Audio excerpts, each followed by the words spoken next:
पंजाब में आज एक बड़ी पॉलिटिकल कंट्रोवर्सी हुई है कि किस तरह कुलदीप धालीवाल जो कैबिनेट मिनिस्टर थे उनसे एडमिनिस्ट्रेटिव रिफॉर्म्स जो है स्क्रैप किया गया और बाद में पता लगा कि एडमिनिस्ट्रेटिव रिफॉर्म्स जो उनके पास पोर्टफोलियो था वो एग्जिस्ट नहीं कर रहा। तो हमारे साथ पंजाब कांग्रेस चीफ हैं अमरिंदर सिंह राजा वड़िंग साहब, एक पॉलिटिकल कंट्रोवर्सी हुई, गवर्नमेंट की एम्बेरसमेंट नजर आ रही है कि कुलदीप धालीवाल जो कैबिनेट मिनिस्टर हैं उनको एक पोर्टफोलियो दिया गया एडमिनिस्ट्रेटिव रिफॉर्म्स और बाद में पता लगा कि ये एग्जिस्ट ही नहीं कर रहा था। विशेष बहुत बड़ी मैं समझता हूं चूक है और सरकार जैसे चलती है, हम तो पहले ही कहते हैं कि राम भरोसे है, भगवान भरोसे है, सरकार नाम की कोई चीज है ही नहीं पंजाब के अंदर।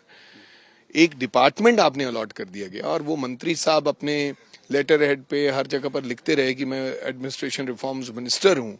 उसकी उन्होंने एक मीटिंग नहीं ली, उसका कोई एक ऑफिसर नहीं है, उसका कोई प्रिंसिपल सेक्रेटरी नहीं है और 2.5 साल सरकार को 3 साल पता ही नहीं चला कि हमारा ये डिपार्टमेंट एग्जिस्ट नहीं करता, अब जाके पता चला है।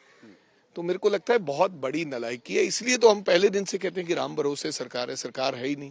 ये असलियत में जो बदलाव की बात करते थे कि देश के पंजाब के अंदर बदलाव हो गए, ये वो बदलाव है। फाइनली इंडिया टुडे ने कल एक स्टिंग किया था जिसमें क्लियरली एक सामने आई चीज़ कि किस तरह अभी भी चाहे डेपोटेशंस हुई हैं यूएसए से, लेकिन क्लियरली इलीगल ट्रैवल एजेंट्स किस तरह लाखों लेके लोगों को फ्लीज करते हैं बाहर सेटल करने के नाम पर। इसको किस तरह देखते हैं कि बड़े एक्शन की जरूरत है ट्रैवल एजेंट्स को? हाँ यार देखो, ये सरकारों की नालायकी है, चाहे केंद्र सरकार है चाहे प्रदेश सरकार है। एक्सटर्नल अफेयर मिनिस्ट्री को पहले तो ये देखना चाहिए, इसका डेटा कलेक्ट करना चाहिए कि कितने लोग इस देश से हर साल बाहर गए हैं और कितने उनकी संख्या कैसे बढ़ गई अचनचेत।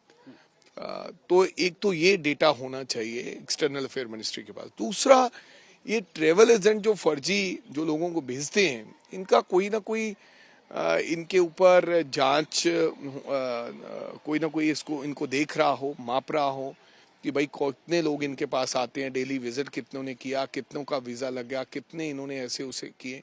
तो मेरे को लगता है अगर ये ट्रेवल एजेंट हो ही ना, जो नकली ट्रेवल एजेंट है, जो ये सबसे पैसे लेकर बाहर पहुंचाने का इलीगल तरीके से काम करते हैं, तो लोग जाए ही ना। यही तो उत्साहित करते हैं ना कि आओ तुम्हारे बेटे को हम 50 लाख लेंगे और बाहर भेज देते हैं।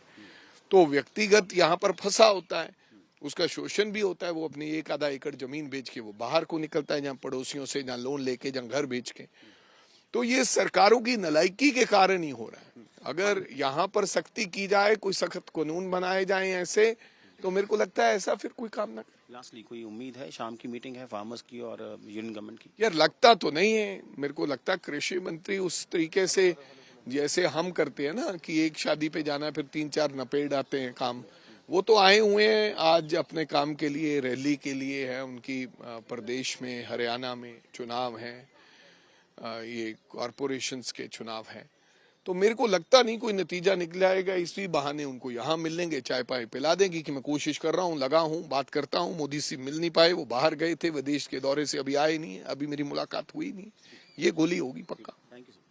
सो ये थे पंजाब कांग्रेस चीफ अमरिंदर सिंह राजा वड़िंग, जिन्होंने क्लियरली कहा कि ये स्टेट के लिए एम्बेरसमेंट है और दर्शाता है कि किस तरह की चेंज की बात आम आदमी पार्टी करती थी कि एक नॉन एग्जिस्टेंट डिपार्टमेंट जो है कुलदीप धालीवाल कैबिनेट मिनिस्टर को दिया हुआ था। प्लस उन्होंने ये भी कहा कि हाँ, ट्रैवल एजेंट्स के खिलाफ जो कि लोगों को गुमराह करते हैं, उनके खिलाफ भी एक्शन की जरूरत है। चंडीगढ़ से कैमरा पर्सन गुंजीत के साथ असीम बसी, आज तक।